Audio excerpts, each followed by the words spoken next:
नमस्कार, मी चारुलता. तुमचं माझ्या चॅनेलवर स्वागत आहे. मी आज वाडा ही गोष्ट सांगतेय. आपला तिसरा भाग आता चालू होईल. दुसऱ्या भागात आपण बघितलं, महादेव हा धड न शहाणा, धड ना वेडा आहे.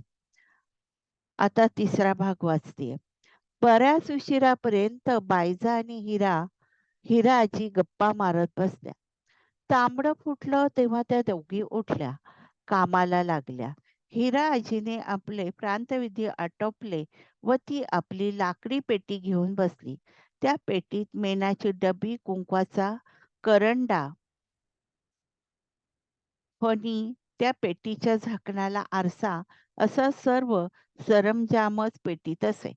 आत्ताच आधुनिक पद्धतीचं ड्रेसिंग टेबलच. हिरा आजीने आपली वेणी फणी उरकली.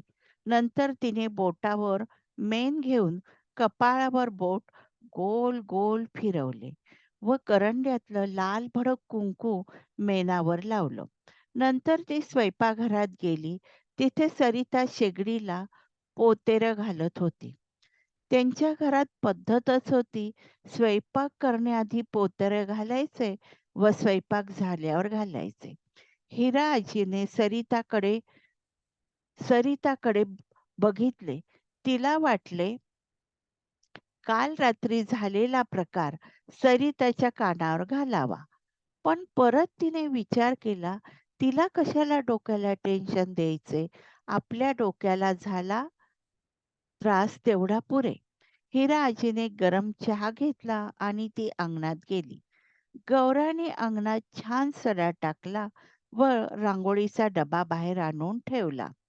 हिरा आजीने दारात लक्ष्मीची पावलं काढली. त्यावर हळद कुंकू टाकले.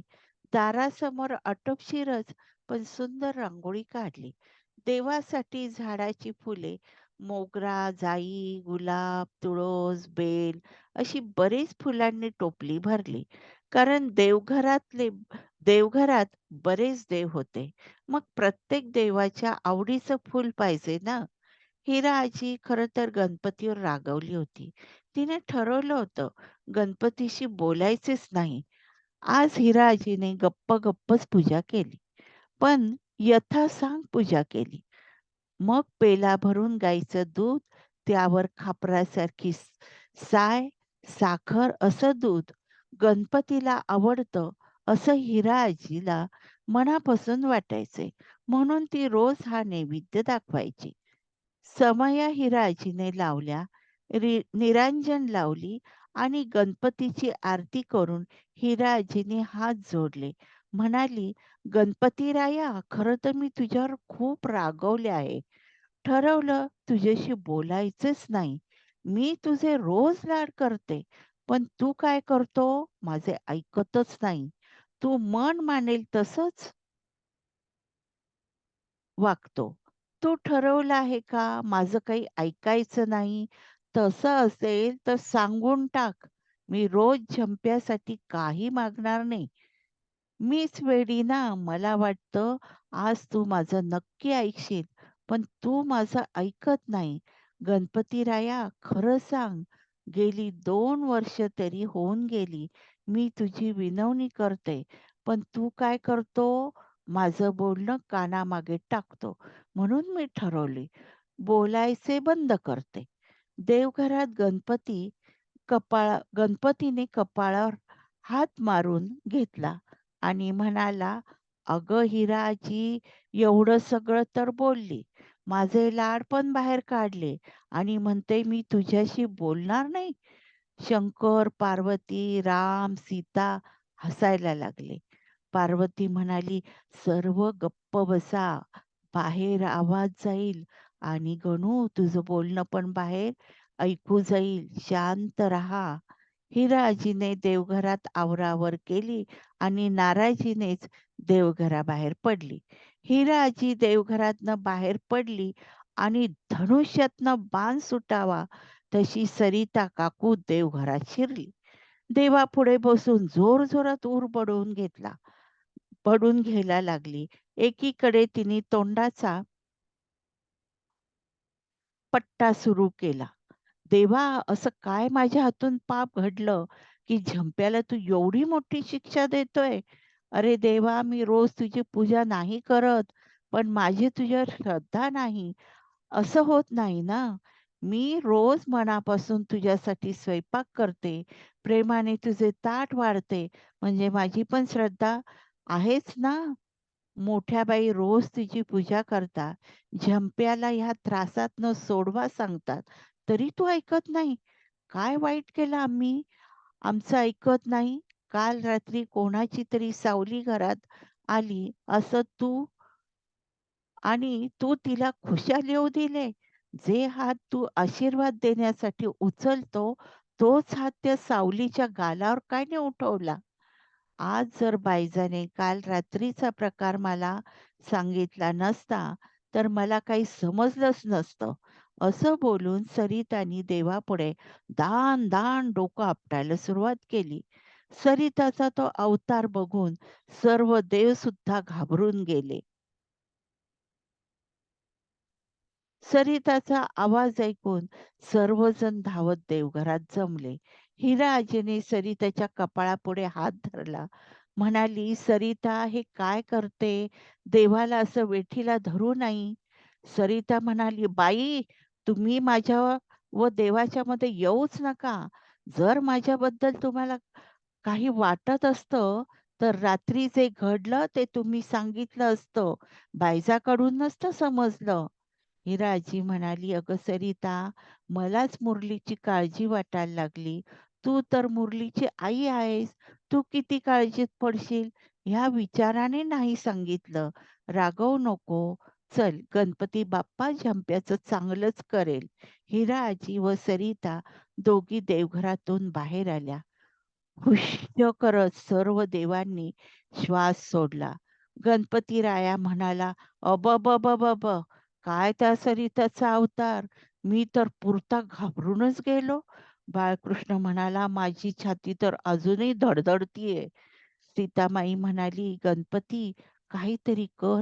मला भीती वाटतेय.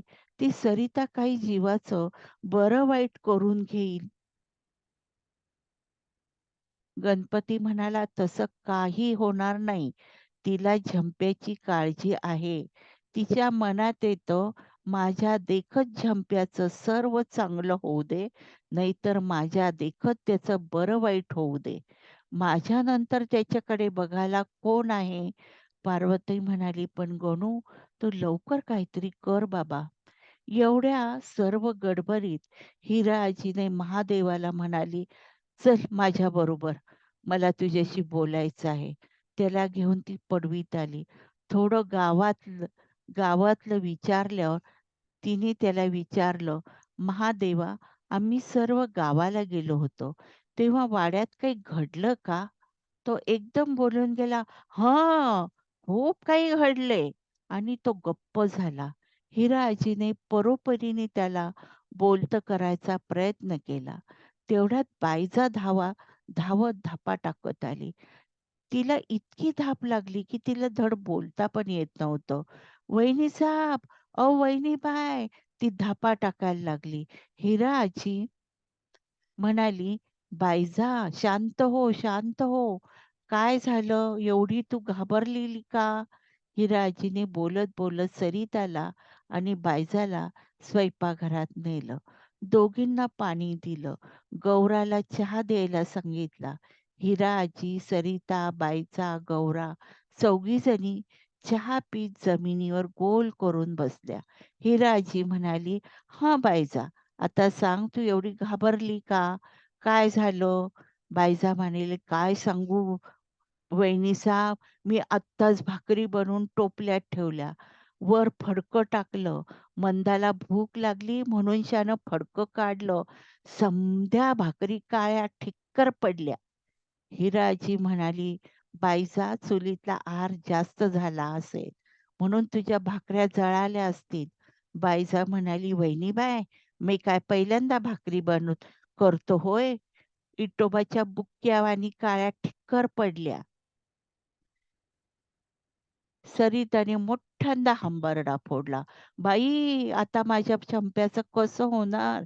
या बाईजाने भंडारा उधळला म्हणूनच ती सावली चिडली. उद्या तर अमावास्या आहे. माझ्या झंप्याचं कसं होणार? सरितेने सपासप जमिनीवर हात आपटायला सुरुवात केली. हिराजी, बायजा, गौरा सगळ्या तिला आवरण्याचा प्रयत्न करत होते. पण ती आवरली जात नव्हती. असं वाटत होतं तिच्या अंगात जबरदस्त शक्ती आली आहे. ती हात आपटून हातातल्या बांगड्या फोडल्या. सरिता ताडकन उठली. तिने धावत जाऊन चुलीतलं जळतं लाकूड हातात घेतलं आणि ती धावत सुटली. तिच्या पाठोपाठ सर्व वाडाच तिला थांबवण्यासाठी धावायला लागला. ज्या खोलीत झंप्याला ती सावली मारायची, त्या खोलीपाशी थांबली. तोंडाने बोलत होती, "जाळून टाकते वाडा, बरबाद बरबाद करीन सर्वांना."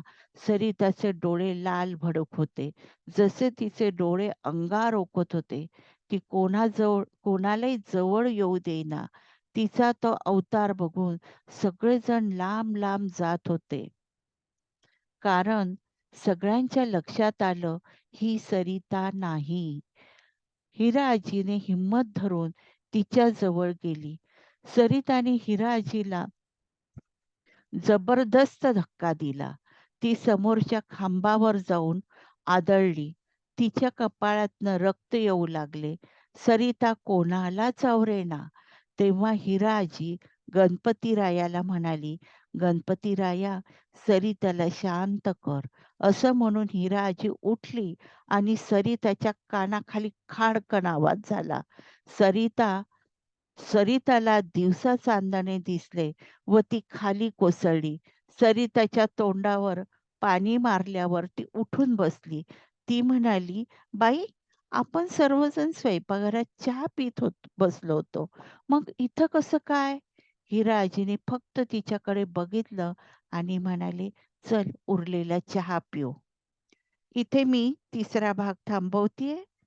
तुम्हाला जर माझी कथा आवडली असेल, तर माझ्या चॅनलला लाईक करा, सबस्क्राईब करा आणि शेअर करा.